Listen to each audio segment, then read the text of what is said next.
Salut tout le monde, j'espère que vous allez bien et bienvenue dans cette nouvelle vidéo. Donc aujourd'hui, je vais partager avec vous 7 compétences qui vont vous rendre meilleur que la majorité des traders. Personnellement, ça fait déjà plus que 9 ans aujourd'hui que je fais du trading et dans les dernières années, on a accompagné plus que 500 personnes au travers de notre programme.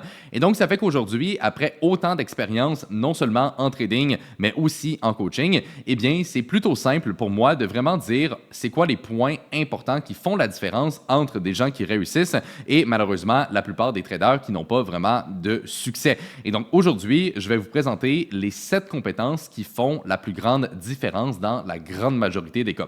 Donc guys, j'espère que vous êtes excités pour la vidéo d'aujourd'hui. C'est une vidéo avec énormément de valeur. Si vous prenez littéralement tous les points que je vais vous présenter aujourd'hui, ça peut transformer votre trading de A à Z.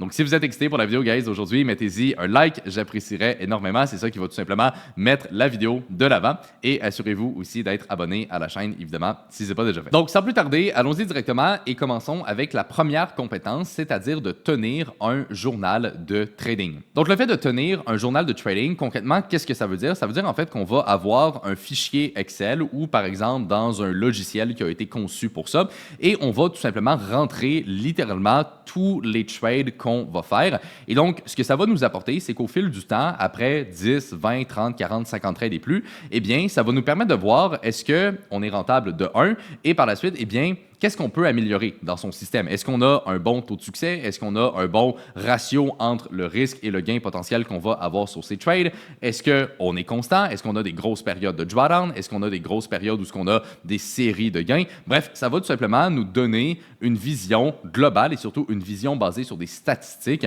par rapport à notre trading. Et ça, c'est vraiment l'un des aspects les plus importants parce que la grande majorité des traders ne vont même pas faire l'effort d'avoir un journal de trading. Donc, ils vont se lever le matin, ils vont ouvrir leur plateforme de trading, ils vont commencer à prendre des trades comme ça, puis ils vont pas suivre leurs trades. Ils vont pas vraiment savoir en général, eh bien, c'est quoi les statistiques de leur trading. Mais pourtant, c'est vraiment l'aspect le plus important. Le trading, au final, c'est juste des statistiques, c'est juste une question de probabilité. Et donc, comment voulez-vous vraiment être rentable si vous n'avez même pas de données mathématiques sur votre système? Eh bien, évidemment, ça ne fonctionnera pas. J'avais un de mes mentors, quand je me suis lancé en trading, qui me répétait constamment la même chose, mais il me disait, Anthony, tout ce qui peut se mesurer peut s'améliorer. Okay? Donc, dans la vie, peu importe que ce soit le trading ou n'importe quel autre aspect, si on est capable de mesurer une progression et d'évaluer en fait les résultats, eh bien, c'est comme ça qu'on est capable de progresser. Parce que lorsqu'on a une vraie vision objective de la chose, eh bien, c'est ça qui peut nous dire, OK, ben telle chose, il faut que je travaille dessus. Ah, ça, c'est bon. Et c'est vraiment ça, en fait, qui va nous permettre de tout simplement améliorer ses résultats en trading. C'est certain que si vous faites juste trader un peu au feeling sans vraiment avoir quelque chose de hyper concret, eh bien, ça va être difficile de vraiment aller chercher une certaine régularité. Et lorsque ça ne va pas fonctionner, eh bien, vous n'allez pas vraiment savoir sur quoi vous baser pour dire, OK, il y a telle chose que je peux améliorer et c'est comme ça que je vais être capable d'avoir vraiment des résultats. Donc, c'est super important, en fait, de changer son état d'esprit par rapport au trading et de voir ça vraiment comme tout simplement un jeu de statistiques, un jeu de probabilité. Si on est capable d'avoir des données sur son système et qu'on sait à quoi s'attendre, eh bien, ça va être tellement plus facile de gérer ses trades, de gérer son état d'esprit et au final, de vraiment aller chercher des résultats constants sur du long terme. Donc, c'est super important d'avoir un journal de trading, de rentrer ses trades, littéralement chaque position qu'on va prendre. Et c'est comme ça qu'après des dizaines de trades, eh bien, vous allez être capable d'optimiser vos résultats. La deuxième compétence à avoir pour réussir en trading, c'est de réfléchir en termes de faire les meilleurs trades possibles et non de gagner de l'argent. Et ça, c'est un point que je vois littéralement tous les traders débutants tomber dedans. Okay? À chaque fois que quelqu'un se lance en trading, dans sa tête, il se dit combien d'argent je peux faire. Ou quand ils prennent un trade, ils se disent OK, c'est quoi le profit que je peux aller chercher. Puis évidemment, on est quand même là pour faire de l'argent, on s'entend. Mais l'argent, c'est tout simplement la conclusion, c'est tout simplement le résultat de faire des bons trades. Parce qu'au final, ce qui est payant, ben, c'est d'avoir des bons trades, c'est d'avoir des bonnes opportunités qu'on est capable de capitaliser dessus. Le fait de faire de l'argent, c'est juste la conclusion naturelle de faire des bons trades. Et donc, c'est pour ça qu'il faut se concentrer sur avoir les meilleurs trades possibles. L'objectif en trading, c'est pas de faire de l'argent. Ça, c'est la conclusion, c'est le résultat. L'objectif, c'est d'avoir des bons trades. Comment est-ce qu'on qualifie un bon trade?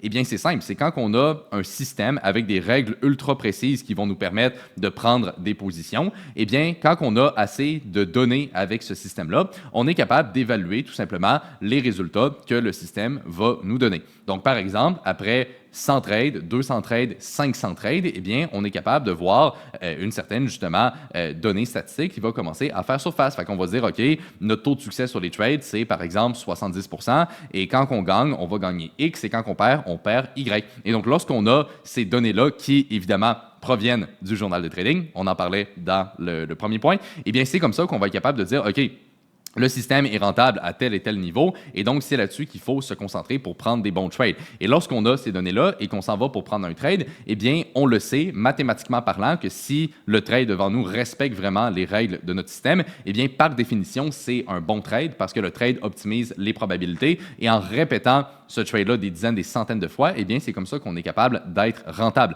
Et c'est pour ça qu'il faut tout le temps réfléchir en termes de faire un bon trade et non de faire de l'argent. Parce que si vous faites juste penser au profit que vous êtes capable d'aller chercher, eh bien, vous n'allez pas vous concentrer sur la bonne chose. Vous allez sauter sur toutes les opportunités, vous allez être impatient, vous allez être émotionnel parce que vous allez juste réfléchir à faire de l'argent et qu'est-ce que cet argent-là, après ça, va pouvoir m'acheter dans ma vie. OK? Mais c'est le pire état d'esprit à avoir. Un peu comme un athlète professionnel qui, lorsqu'il monte sur le ring de boxe, ben, au lieu de penser à gagner son combat puis à être le meilleur possible, il va juste penser à qu'est-ce qu'il peut gagner au bout de la ligne. Ben oui, c'est bien d'être motivé par ça, puis c'est correct aussi, il n'y a pas de point négatif à ce niveau-là, mais ça reste que si on veut gagner un match de boxe, ben, il faut se concentrer sur le match de boxe en lui-même et d'être le meilleur boxeur possible. Okay? Et ça, c'est le même concept dans n'importe quel domaine. Quelqu'un qui est en business, le but d'être en business, c'est pas de faire de l'argent. Le but, c'est d'avoir l'entreprise la plus efficace possible et de réellement amener justement une solution à un problème. C'est ça qui va éventuellement nous amener à faire de l'argent,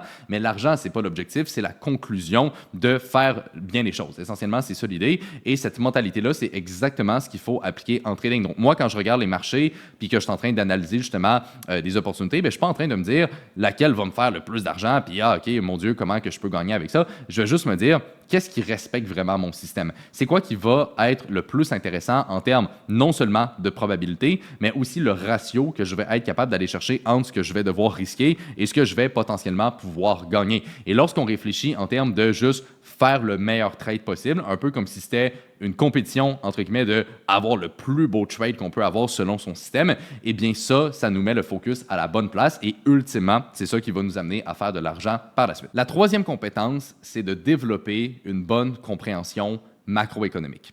J'en parle tellement souvent de l'analyse fondamentale et c'est pas pour rien parce que encore aujourd'hui, il y a tellement de traders qui négligent cet aspect-là. La plupart des gens, quand ils se lancent en trading, ils vont juste se concentrer sur le graphique. Okay? Ils vont regarder l'analyse technique puis ils vont penser qu'avec le graphique, ça y est, on a toutes les réponses et on est millionnaire rapidement. Okay? C'est triste à dire, mais c'est quand même comme ça que la plupart des gens pensent. Et je le sais parce que de un, je l'ai vécu, et de deux, j'ai vu plein d'étudiants qui, avant de rejoindre notre programme de coaching, malheureusement, étaient un peu dans ce genre de pattern-là aussi. Combien de personnes avec qui j'ai parlé qui m'ont dit « Anthony, ça fait 1 an, 2 ans, 3 ans que je me renseigne sur le trading. » Et quand vient le temps de « OK, est-ce que tu comprends l'économie? Est-ce que tu sais qu'est-ce qui impacte vraiment les marchés? Est-ce que tu comprends les cycles des taux d'intérêt? Est-ce que tu comprends les données économiques? » Là, ils me disent tout le temps « Ah non, Anthony, j'ai pas vraiment étudié ça. Moi, j'ai plus regardé les graphiques et tout ça. » Ben, justement, il est là le problème, OK? C'est-à-dire que si le trading, c'était vraiment aussi facile que de mettre 2-3 lignes sur un graphique, puis let's go, on achète et on trade comme ça, je veux dire, tout le monde le ferait, OK? Puis ce serait beaucoup plus facile de réussir en trading. Mais la réalité, c'est que ce qui va vraiment impacter les marchés, c'est pas le graphique en lui-même.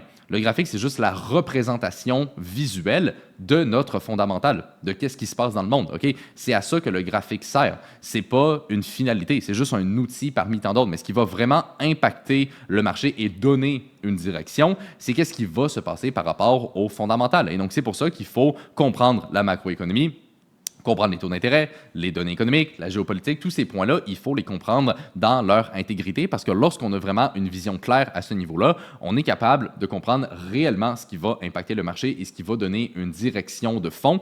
Et lorsqu'on est capable d'avoir cette direction de fond-là, eh bien par la suite, c'est déjà tellement plus simple de trader parce que imaginez qu'avant même de regarder votre graphique, vous savez déjà est-ce que le marché a plus de chances de monter ou de baisser par rapport à ce qui se passe réellement dans le monde? Imaginez à quel point ça facilite le travail. Une fois que vous avez déjà votre direction de fond, eh bien, la seule chose qu'il vous reste à faire, c'est de faire une analyse technique, de regarder les graphiques, de trouver des niveaux intéressants ou, par exemple, entrer dans la position. Et voilà, tout simplement. Okay? C'est rien de bien plus compliqué que ça. Mais il faut avoir une vision claire par rapport aux fondamentales. Et tout ce que je vous explique en ce moment, c'est des choses que j'ai appris en étant directement dans des vrais trading floors. Pour la plupart d'entre vous, probablement que vous le savez déjà, mais j'ai eu la chance d'apprendre sur les trading floors de RBC à Montréal et à la Caisse de dépôt et placement du Québec. J'ai fait également d'autres institutions et d'autres hedge funds, donc j'ai vraiment été dans le milieu professionnel, ce que la majorité des gens ne verront jamais de leurs propres yeux. Et je peux vous le confirmer que littéralement, toutes ces personnes-là utilisent l'analyse fondamentale. Je n'ai jamais vu un professionnel de marché me parler seulement de l'analyse technique. Est-ce qu'il peut avoir une exception à la règle? Peut-être, mais de ce que j'ai vu et de ce que j'ai connu, eh bien, le fondamental, c'est tout le temps le plus important. Et évidemment que l'analyse technique l'est aussi. Juste pour nuancer mes propos, comme j'ai dit, les deux sont importants. Et c'est ça, justement, qui va nous donner le plus de probabilité. Si on a une direction fondamentale qui a plus de chances de fonctionner et qu'en plus le graphique nous montre la même direction, eh bien, c'est comme ça qu'on a le plus de chances possible de gagner ces trades. Et concrètement, c'est rien de bien plus compliqué. Maintenant, il reste juste à apprendre comment on fait le fondamental, comment on fait le technique. Et voilà, tout simplement. La quatrième compétence à développer, et ça, c'est plus un aspect, disons, mental, mais qui est tout autant important, c'est d'accepter la réalité du trading. Puis ce que je veux dire par rapport à ça, c'est que il y a beaucoup de gens qui se lancent en trading avec des faux espoirs. Des espoirs, par exemple, de se dire « Ah, moi, je vais gagner 100 $ par jour, je vais gagner 200 $ par jour, puis ça y est, la vie est belle. Okay? » Mais la réalité, c'est que le trading, c'est pas comme avoir un emploi, c'est pas comme avoir un salaire. On peut pas avoir une constance à ce point dans le trading. Oui, on peut avoir des résultats constants sur du long terme, donc sur plusieurs mois, plusieurs années, mais sur du court terme, c'est pratiquement impossible d'avoir une régularité à ce point-là. Okay? Et ça, c'est hyper important à comprendre parce que quelqu'un qui se lance en trading avec un état d'esprit comme s'il allait se chercher une nouvelle job, eh bien, c'est certain que cette personne-là va finir par se planter parce que lorsqu'elle va avoir une série de pertes ou un manque d'opportunités, par exemple, sur les marchés, eh bien, la personne n'aura pas été prête mentalement à gérer cette situation-là. Et donc, ça va faire que la personne va devenir émotionnelle, elle va arrêter de suivre son système et ainsi de suite. Okay? C'est une situation que j'ai vue à maintes et maintes reprises. Et le problème fondamental de ça, donc, c'est que la personne n'accepte pas la réalité du trading, que le trading, c'est plus en fait comme une business. Okay? Donc, dans une business, est-ce que le revenu est littéralement tout le temps le même à chaque jour? Ben non, évidemment. Okay? Il y a des variations, il y a des fois où ça va bien aller, il y a des périodes qui vont peut-être être plus difficiles. C'est normal. C'est ça, être entrepreneur et c'est ça, être aussi un trader. Les deux sont très similaires à ce niveau-là, mais donc, c'est des mentalités très différentes que d'avoir un travail. Puis évidemment, c'est rien de péjoratif par rapport à ça, mais c'est juste de comprendre la différence entre les deux et de s'y préparer si vraiment vous voulez réussir à un haut niveau en trading. Donc, il faut accepter l'incertitude du trading, du moins sur du court terme. Il faut accepter le fait qu'on n'aura pas la même paye à chaque semaine et c'est tout à fait normal. Et donc, quand on a un état d'esprit comme ça, bien, ça va être beaucoup plus facile de gérer justement les up and down des marchés. Donc, quand vous allez avoir une perte ou même une série de pertes, c'est pas censé vous nuire, c'est pas censé vous rendre émotionnel de quelconque façon parce que si vous avez pleinement accepté cette réalité-là, eh bien, vous êtes prêt à vivre ça et vous savez que ça allait arriver. Et c'est ça justement le point, c'est qu'il faut le prévoir. On le sait d'avance que ça va arriver. Des moments où il ne se passe rien, des moments où on a des séries de pertes. Fait qu'il ne faut pas se voiler les yeux. Il ne faut pas faire comme si, oh mon Dieu, tout est beau, puis quand ça arrive, oh wow, je suis surpris. Non, il faut s'y préparer. Comme ça, quand ça va arriver, là, vous allez être capable de le gérer parce que vous savez que c'est normal et vous savez que c'est quelque chose qui fait partie du jeu. Et donc, c'est vraiment avec un état d'esprit comme ça qu'on peut réussir à bien gérer les up and down du trading. Parce qu'au final, c'est la personne qui pense que ça va être tout le temps facile, puis qu'on va tout le temps gagner, puis que ça va être hyper constant. Bien, la personne, en fait, fait juste se mentir à elle-même et au bout de la ligne, ça va la nuire. Donc, c'est super important de juste comprendre la réalité du trading et l'accepter. Il n'y a pas d'autre solution. C'est comme ça qu'on peut bien gérer justement ses émotions et les différentes phases auxquelles un trader va passer au travers, tout simplement. La cinquième compétence à développer, et ça, c'est plus, disons, une perspective à avoir, c'est tout simplement de voir son trading sur du long terme. Okay? Donc, ça revient un peu à ce que j'avais dit sur le quatrième point, c'est-à-dire que sur du court terme, il y a beaucoup de fluctuations et c'est tout à fait normal. Et justement, à cause de ça, il faut développer une vision long terme. Okay? Il faut se projeter dans le futur. Et quand je parle de long terme, on fait référence à des années, voire des décennies. Okay? Parce que normalement, quelqu'un qui se lance en trading, c'est pas pour arrêter de trader. Parce qu'une fois qu'on a cette compétence-là et qu'on est capable de trader sur les marchés, eh bien, c'est une compétence qui va nous amener une vraie liberté financière parce que c'est complètement décorrélé du temps auquel on va passer sur les marchés. Et normalement, les gens qui réussissent en trading, souvent, vont faire ça pendant pas mal toute leur vie. Donc, au final, c'est important d'avoir cette vision-là et donc pas de se dire, ah, OK, dans 2 mois, je veux être rentable, je veux payer mon loyer dans 2 mois avec le trading. Ça, c'est la pire chose que quelqu'un peut se dire parce que, de un, ça ne fonctionnera pas et de deux, ben, ça va juste vous rendre émotionnel par rapport aux gains et aux fluctuations court terme, un peu comme j'expliquais donc dans le premier point. Et juste pour vous donner un exemple de ce que j'explique en ce moment, au moment où j'enregistre cette vidéo-là, on est en octobre 2024 et ça a été une super belle année pour l'instant sur les marchés, autant dans mon trading actif que dans mes investissements passifs. Mais au début de l'année, j'ai eu 2 mois à break-even. Donc, janvier, février, j'ai pas perdu d'argent, mais j'ai pas non plus fait d'argent. Et donc, ça, c'est la réalité du trading. C'est la réalité que malheureusement, il y a très peu de personnes qui vont vraiment vous dire ça. OK? Parce que c'est beaucoup plus vendeur de se dire, OK, on va faire 1000 $ par jour, puis yes, c'est parfait comme ça. OK? Donc, ça, c'est vendeur. Mais de se dire, OK, il y a 2 mois au début de l'année où j'ai littéralement rien eu comme résultat, ça fait déjà moins rêver. Mais ça reste que c'est ça la réalité. Puis mon but avec les vidéos et le contenu que je crée, c'est pas de vendre du rêve. C'est pas de faire comme si c'était tout le temps parfait puis qu'il n'y avait jamais aucune situation qui était difficile à gérer. Non, je veux dire, il faut s'y préparer parce que quand on est prêt, ça va être plus facile à gérer.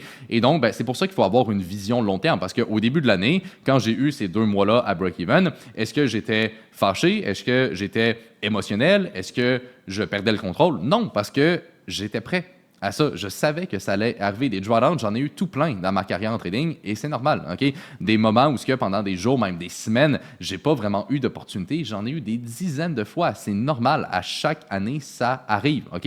Et tous les traders vont le vivre aussi. Donc, c'est pour ça que la vision long terme est autant importante parce que lorsqu'on est capable de se projeter plus loin que seulement quelques semaines ou 1 mois, 2 mois de résultats en trading, on est capable de garder le cap là-dessus. Et moi, c'est tout le temps ça que je fais. Quand je tombe dans un drawdown ou quand j'ai moins d'opportunités, je me rappelle les 9 dernières années de mon trading où, en général, j'ai été très constant et profitable sur du long terme. Et donc, quand je garde cette vision-là, ça m'aide à gérer les fluctuations court terme. Et donc, c'est pour ça que c'est une compétence qui est hyper importante à développer. Naturellement, quand on se lance en trading, on a tout le temps un horizon de temps plus court terme parce qu'on a hâte d'avoir des résultats, on a hâte de trader, mais ça reste qu'il faut quand même entretenir cette vision-là plus long terme. La 6e compétence, et ça, c'est selon moi la base de tout succès, que ce soit en trading, en business ou dans n'importe quel aspect de votre vie, c'est la discipline.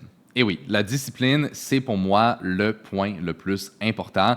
C'est très simple comme concept, c'est très simple à comprendre comme compétence, mais ça demande du travail à développer et c'est le plus important. Parce que si on agit seulement basé sur la motivation, donc notre envie de faire quelque chose, on ne sera jamais constant. On ne sera jamais capable de durer sur du long terme. Donc la discipline, fondamentalement, c'est le fait de faire la même chose à tous les jours, d'avoir une routine pour son trading, peu importe si ça nous tente ou non, peu importe si nos derniers trades ont été des trades gagnants ou des trades perdants, c'est le fait de répéter la même chose, peu importe qu'est-ce qui se passe alentour de nous.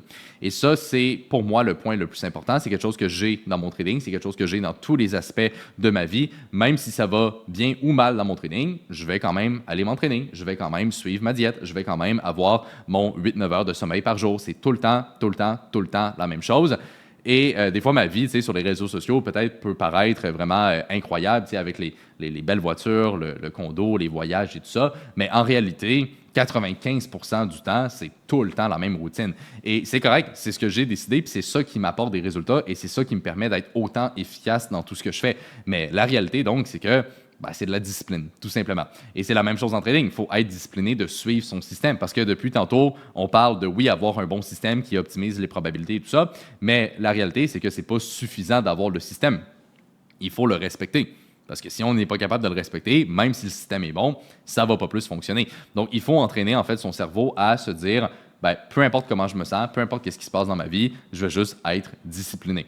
Et c'est quelque chose qui est très difficile à développer. Ça m'a pris des années avant de me rendre où ce que je suis aujourd'hui. Et probablement que je vais encore devenir plus discipliné au fil du temps parce que je ne pense pas qu'on peut atteindre vraiment un niveau où on est tout le temps 100% parfait et 100% discipliné. Je veux dire, au final, c'est un parcours aussi de développement personnel au final qu'on fait. Et ça s'applique dans le trading, mais ça s'applique dans tous les aspects de sa vie. Mais je pense que si à tous les jours, vous vous mettez l'objectif de « OK, je vais être plus discipliné sur tel aspect » et que vous êtes capable d'être constant là-dessus, eh bien, sur du long terme, ça va vous aider à développer cet aspect-là d'être discipliné. Et c'est aussi, en fait, de changer son identité. J'en parle souvent de ce point-là, mais c'est que la plupart des gens ne se voient pas naturellement comme quelqu'un de discipliné. Et c'est ça le problème, c'est que si vous vous dites que vous n'êtes pas naturellement discipliné, ben, c'est sûr que vous ne le serez pas parce que vous ne vous voyez pas comme étant quelqu'un de discipliné. Fait qu'il faut changer la façon dont vous vous parlez pour vous dire, OK, je suis quelqu'un de discipliné, je suis quelqu'un de sérieux, je suis quelqu'un qui est capable